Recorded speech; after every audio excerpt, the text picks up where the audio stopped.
दुर्गा अष्टमी व्रत कथा हिंदू धर्म में अत्यंत पवित्र और श्रद्धा से जुड़ी हुई है। यह कथा विशेष रूप से शारदीय नवरात्रि की अष्टमी तिथि को कही और सुनी जाती है। इस दिन माता दुर्गा के महागौरी रूप की पूजा होती है। दुर्गा अष्टमी व्रत कथा।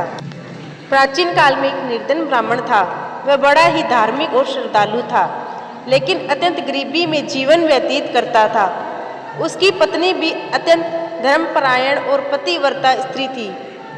दोनों पति पत्नी माँ दुर्गा के भक्त थे और नवरात्रि में अष्टमी के दिन श्रद्धा से व्रत रखते और कन्या पूजन करते। लेकिन एक बार ऐसा हुआ कि ब्राह्मण के घर में अन्न का एक दाना तक नहीं था। वह अष्टमी व्रत नहीं कर पाया और दुखी होकर माँ दुर्गा की मूर्ति के सामने बैठ गया। उसने रोते हुए प्रार्थना की, हे माँ, क्या मेरा यह जन्म इसी दरिद्रता में बीतेगा? क्या मैं कभी आपका अष्टमी व्रत पूर्ण नहीं कर पाऊंगा?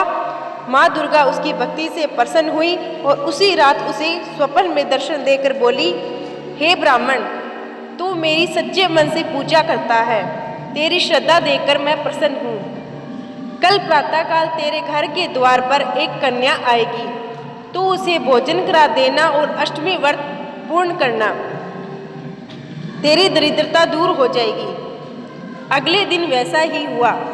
एक दिव्य कन्या आई जिसने ब्राह्मण ने आदरपूर्वक भोजन करवाया। तभी से उसके घर में समृद्धि आ गई। वह दिन व दिन सुखी और संपन्न होता गया। उसने माँ दुर्गा के अष्टमी व्रत को आजीवन किया और अंत में मोक्ष को प्राप्त हुआ।